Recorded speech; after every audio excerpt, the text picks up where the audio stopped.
I went from a skinny fat brown monkey to a more jacked and bigger version of myself. So in this video, I'm going to show you everything that I did wrong in the last 3 years and actually how to fix them and prevent the same mistakes from happening to you. So everything I did wrong in the first 3 years of my training could be pretty much simplified to training was dog shit, my diet was mid, and I had terrible quality sleep. For my training, the way I trained was basically like doing high volume shit, like 4 by 12 for like 10 different exercises. I was training to mild discomfort, and all in all, it just wasn't a good training plan to like keep growing, to get bigger, and to get stronger. The second thing was that my diet was mid because all these guys are telling you 1 gram per pound of body weight, but if you go over it, it's fine. And I was eating like 1 gram per pound of body weight. I think I was like 160 pounds at that time, and I would be eating 160 to maybe 180 grams of protein, and I'd fill the rest with whatever. Because these guys were just telling me that it didn't matter where your calories came from, right? As long as it's just you get your fats, proteins, and carbs, or yeah, you'll be good. And which case they're wrong, because 300 grams of ice cream is completely different to like 300 grams of potatoes, right? Which one's going to give you more bang for your buck? For the workout tomorrow, would it be smarter to eat 300 grams of ice cream or 300 grams of potato? One is complete sugar, the other one's like digestible and gives you energy. And the third thing was I had shit quality sleep. And the reason why I had shit quality sleep was because I was so obsessed and like really autistic about tracking my sleep, because this was like when self-improvement was like coming, right? And people were saying you need to focus on your sleep, you need to get 8 hours of sleep, there's something different from deep sleep, REM sleep, all this shit. I downloaded like a sleep tracker app on my phone, and I just became hyper obsessed with tracking my sleep to the point where it just became an unhealthy addiction to it. I'd wake up in the morning and it said like, I got 7 hours and 2 minutes of sleep. When I know for a fact I went to bed at 9 and woke up at 6. And it was just telling me that you only got 7 hours of sleep. What? But I feel fully rested. But this app was saying you only got 7 hours of sleep with like a 70% efficiency rate or whatever. And it just got me way too obsessed. Like, how can I improve this? How can I do that? How can I do this? Blah blah blah. And it just made my sleep worse because I was over analyzing it and becoming way too autistic for it. Also, you can get one-to-one coaching, and it's for the first 10 people that sign up.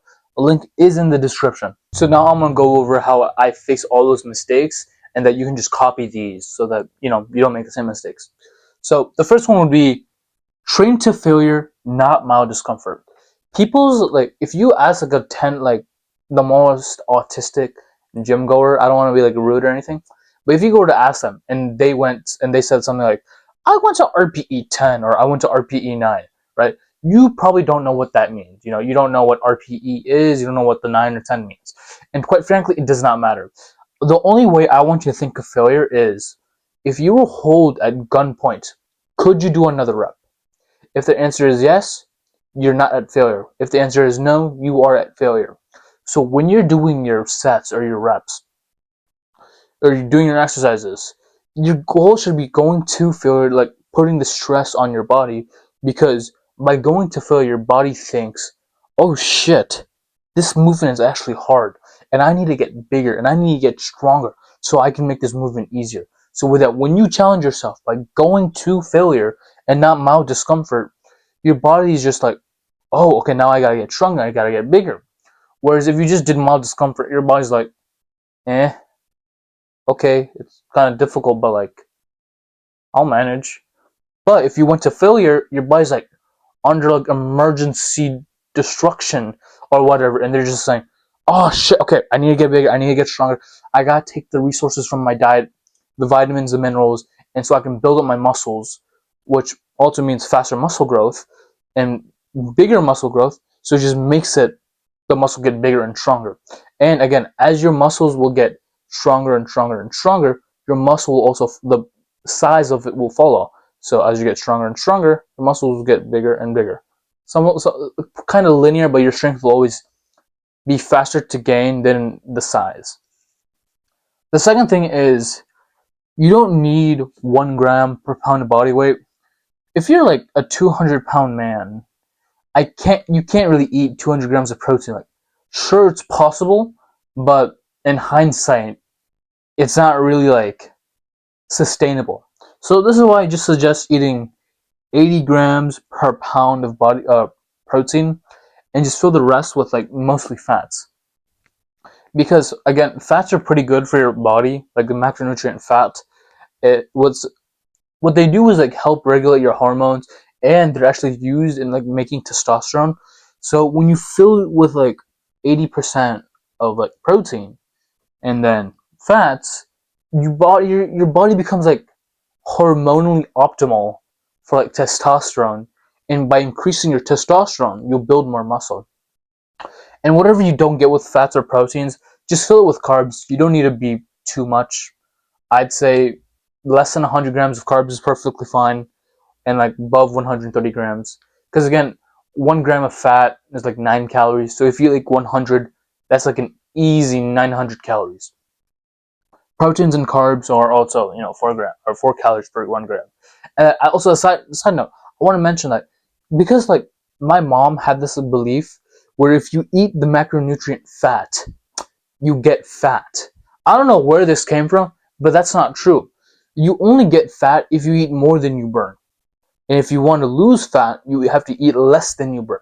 But you will not get fat from eating the macronutrient fat, because it doesn't make sense.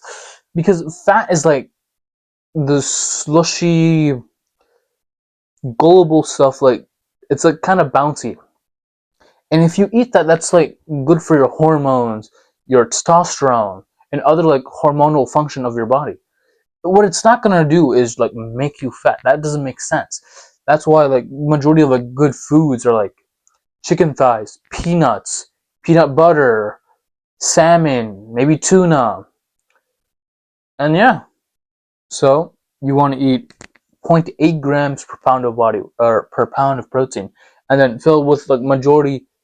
The hierarchy should be proteins, fats, and then carbs. Now the third thing that I completely fixed is my sleep. The best tip that I can give to you about fixing your sleep is just stop overthinking about your sleep. You don't need to go into the autistic details. You don't need to track your sleep meticulously and like destroying your mental health. You don't need to do any of that. Just focus on like a few key things, and then you'll be fine. You'll be like set for your sleep. It's like the 20-80 rule. The first one is just aim for like 7 to 9 hours of sleep. You don't need any more, and you don't want any less, because any less is just not going to be like enough recovery, and any more is just going to be like too much recovery. Where basically like too much of anything can be bad for you. The second thing is that for your sleep, you want to make sure that you go to bed at the same time every single day. Now, for me, it's a bit different because I am Muslim, and so my sleep is just right after the prayer of Isha. After I pray Isha, I go straight to bed. So yesterday that was around 9:40 ish, and today I had to wake up around 5 because prayer was like 4:50, somewhere around there.